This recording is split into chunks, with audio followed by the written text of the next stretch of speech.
I'm not bad. How are you, Connor? I'm good. What's going on? Good. It looks nice in the background here. Are we outside? Yeah, yeah, enjoying every second of Poland. It's amazing. Amazing. It looks good. Yeah. I mean, it looks like the rainforest. I know. Um, To show you it's real. there you go. There's no props here. No, no backgrounds used in the making of this Zoom.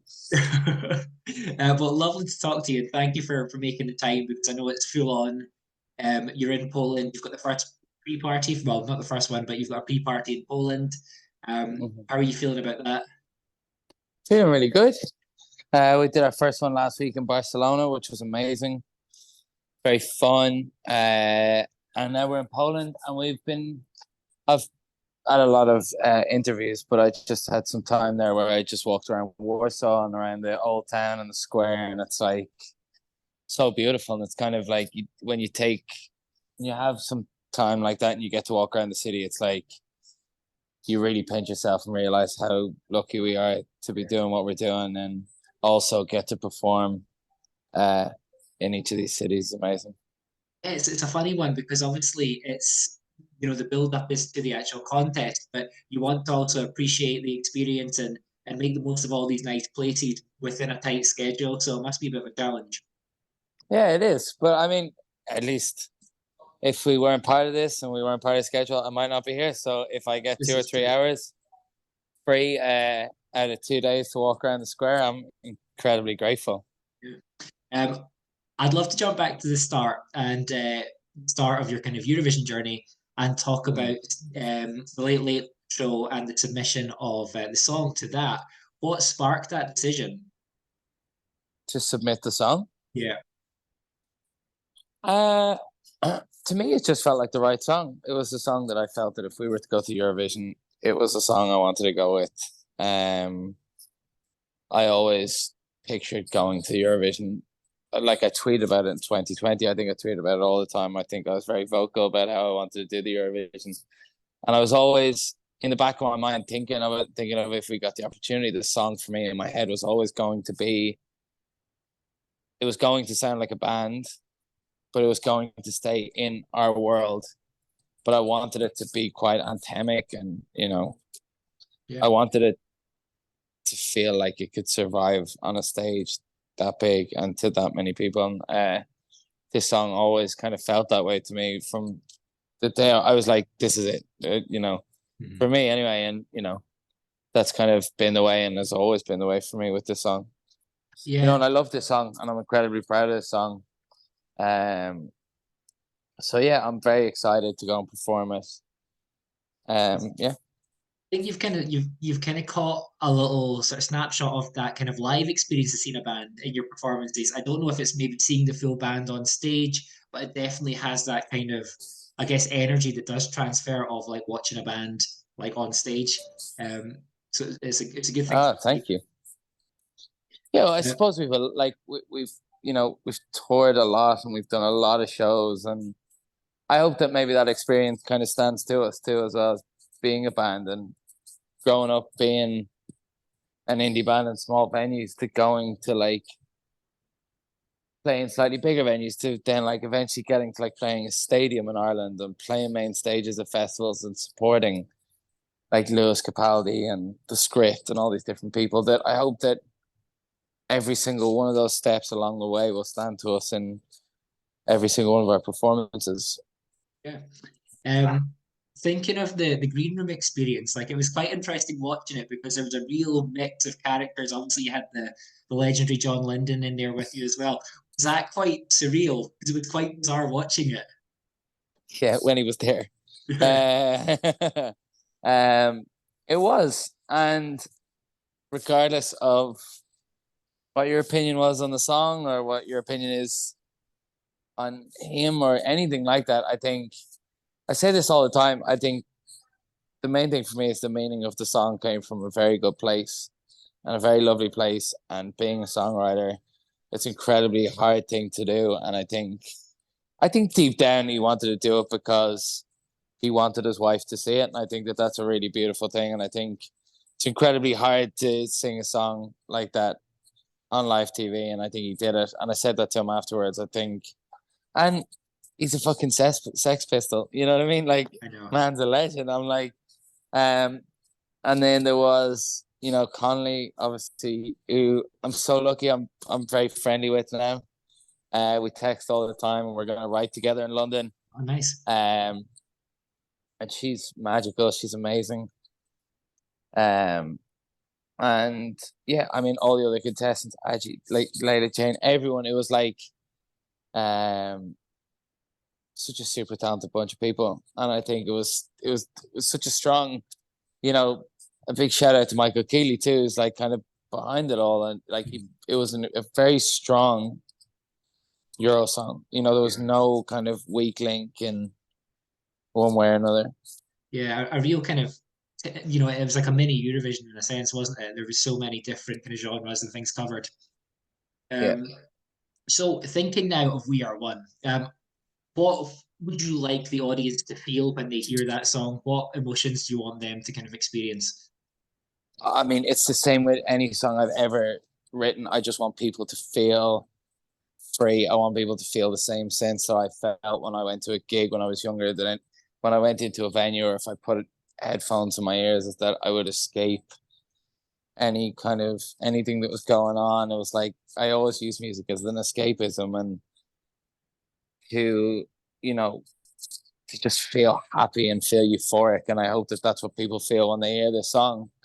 And albeit you might get some people that will say a lyric is generic or this is that, but I'm like, sometimes it's okay for a lyric. I'm not saying a lyric is generic, but just because you're saying exactly what you want to say doesn't mean that it's necessarily generic. And it's like, I think that feeling of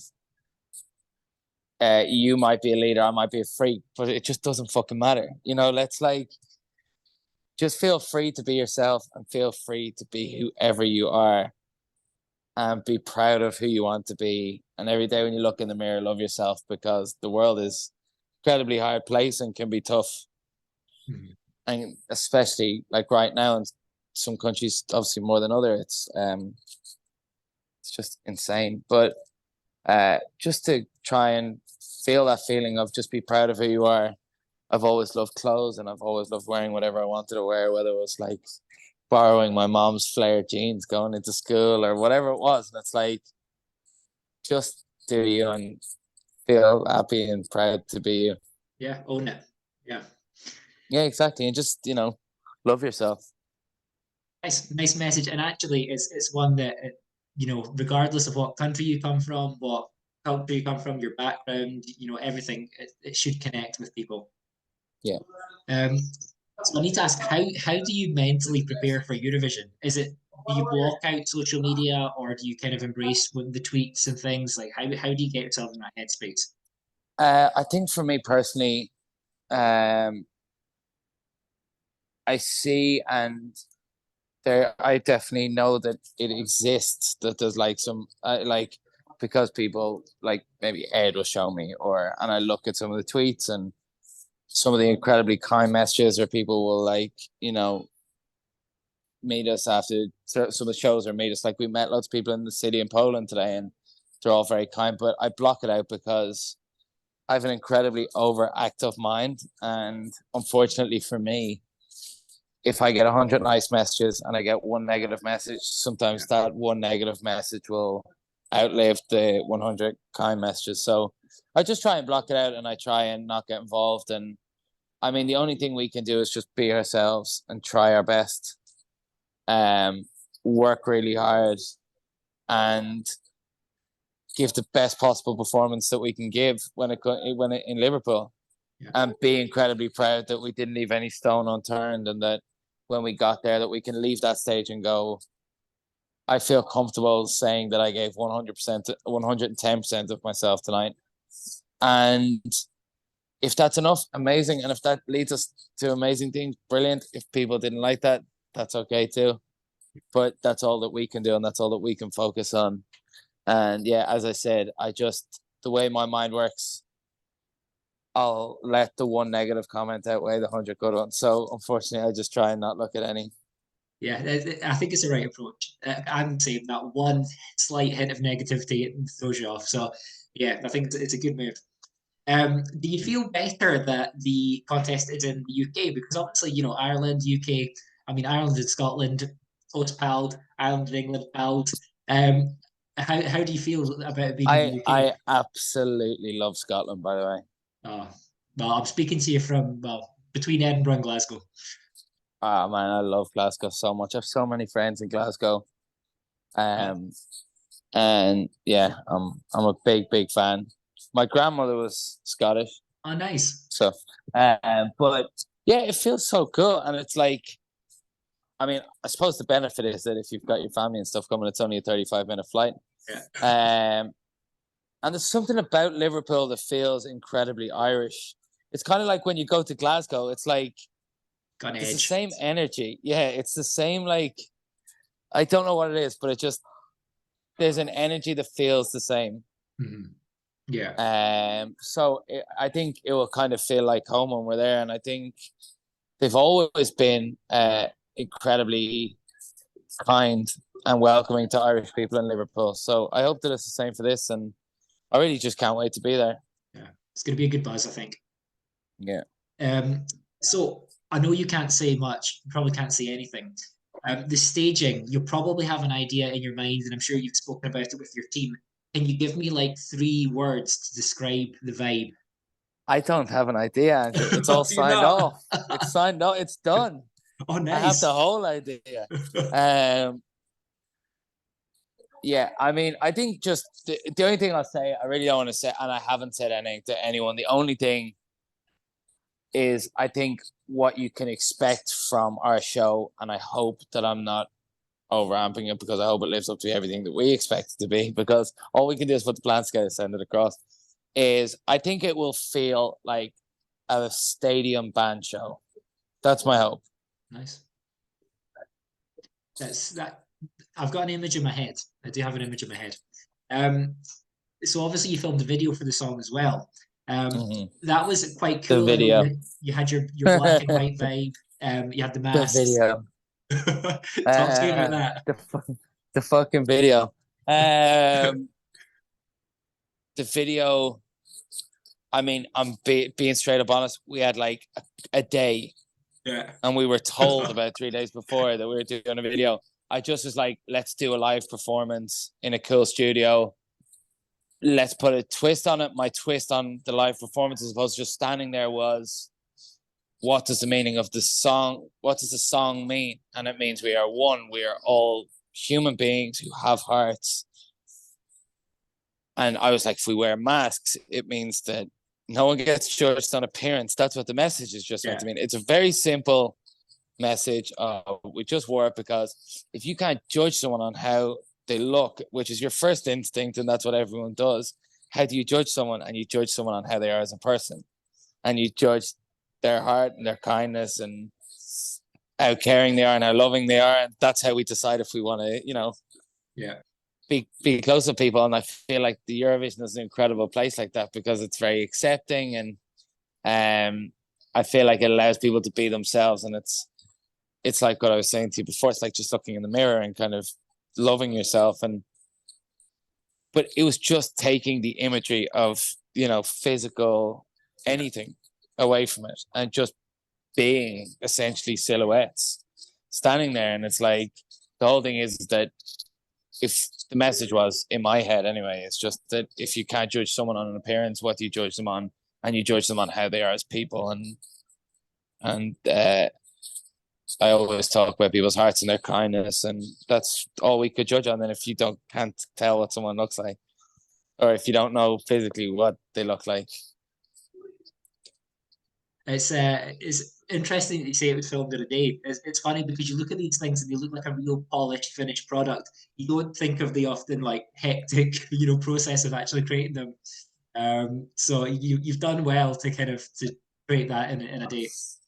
Thank you so much. Thank you. I really appreciate that. So thinking of the contest in general now for the year, obviously you've met a few of the acts at the pre-parties. Who are you kind of vibing with? Is there anyone that you've really clicked with on a personal level? Yeah, I mean, a lot of it is quite full on, and we've only really done one. I think a lot of the acts arrived tonight, so we haven't actually seen anyone in Poland. Um, but the schedule in Barcelona was a bit like crazy. It was like just you'd walk down to reception, everyone was doing Preston. There was an event where you got to see people, and we got to hang out with the Ukraine act, and they're such cool guys. We got to hang out with the Jokers Out guys and the Malta act, and uh, yeah, I mean we're just kind of really kind of starting to ease ourselves into it, meet everyone, and get to know everyone. But like, I mean, if it's any consolation, there's not been one person that we haven't really liked. Well, that's always good. I Yeah, think it's as much as it's a competition, it's a real celebration of music and of artists and people who love music. So it should all be quite harmonious and quite nice. And I think it is from speaking to people. yeah, 100%. It really is, and everyone's lovely, and you know, no one really has egos, and everyone's chatting to people, and everyone's getting to know each other, and it's a very, very cool thing, and it's such a cool thing to be a part of. It really Um, is. so Ireland are the Eurovision champions. Ireland's Eurovision legacy is incredible. Who are your favorite Irish former acts? Jedward, Jedward, Nicky Byrne, Brooke, Nikki, yeah, Johnny Logan, Niamh Kavanagh, Mickey Joe Hart, Linda Martin, and all the rest. nice I love them legends. all. I love them all. I always feel like Nicky Byrne has got a special place in my heart. It's a really underrated song. I think he should have qualified with that because it was a great song. Um, I know. And it looked so cool. Staging was very cool. And yeah. Nicky is very, very kind, special guy. Um, so speaking of your kind of music in a more general sense, I know you've released an EP before, Forever Girl. Is the plan to kind of build towards an album, or are you going to kind of stick with the singles approach, or what are you thinking with that? Um, yeah, I mean, I've like on whatever days off that I have over like the next 5 weeks, I'll be in the studio and I'll be writing. And I'll see, I'm like at the end of the day, I just don't want to take my focus off the Eurovision because it's all I'm focused on. And but I like for me writing is therapy, so that's why I'm going to do it. And I kind of have to do it because whatever's in here I have to get out. But yeah, so I'm gonna just take a few days to write, and that for me is like meditation. And write and see what happens, whatever feels natural, whatever feels like the right thing to do at the right time, we'll do. And if that's that people want an album and we want to put an album out, I feel like we've got all the material that to me sounds like what could be a perfect Wild Youth first album, then yeah, we'll do an album. Good. Um, okay, your top spot in Ireland. If someone is traveling to Ireland tomorrow, where should they go? Ooh. Like what county or where from where County, we're from? city, anywhere. Where's your place that you would say like you need to go there? I've never been asked this question. Oh, I've got an original one. Great. Roundstone in Galway is incredible. Like, I mean, if you want to just go down to the countryside, find a really small, like really beautiful places. Dingle, um, yeah, I'd say Roundstone and Dingle. I used to holiday in Lahinch when I was a kid in a little mobile home. Nice. Um, and then Dublin. Dublin. Yeah. Lovely. Uh, yeah, Dublin's amazing. There's so many brilliant places. Um,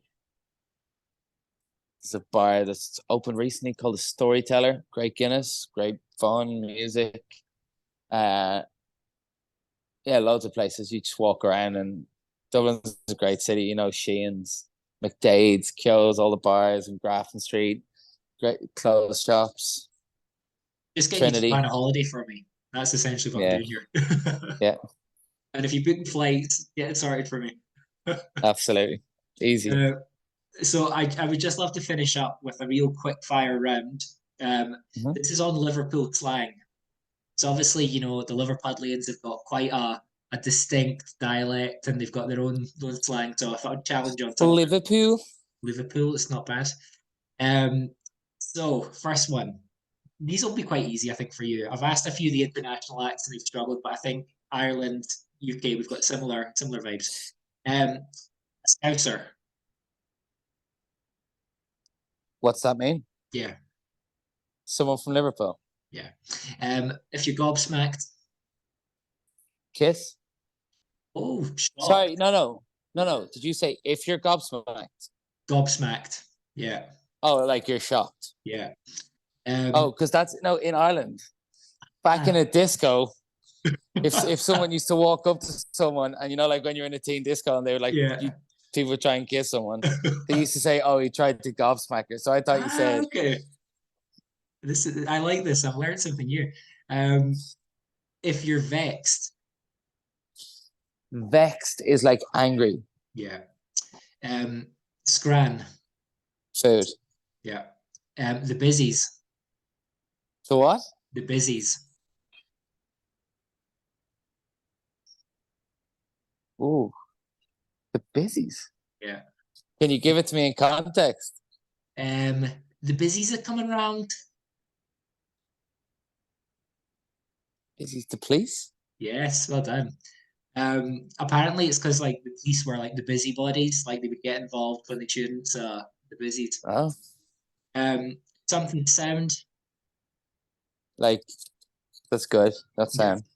sound. If you're gagging in, If you're digging in, gagging in. gagging in. Yeah. Do I get it in context again or not? Have I used my context No, card? no. I'll give you context. If you said like stop gagging in, Stop getting involved. yeah, getting involved in someone's business that shouldn't be. I like this one. It's a Ming. Not nice. Yeah, if someone's a Ming, they're just kind of annoying you. Okay. And the last one, bail. Bail. Yeah. Like leave. Yeah, to leave. Or I suppose bail you'd give to the busies. Wait, does that mean 100% for Ireland? Yeah, you've done well. You've done well. You beat Cyprus. You're doing well. Huge. Um, Thank you so much for taking the time to chat, Connor. It's been a real pleasure, and really excited to kind of see you. I'll see you in London and semi-finals coming up. So very exciting stuff. Thanks so much, Andrew. I really appreciate it. Tonight, we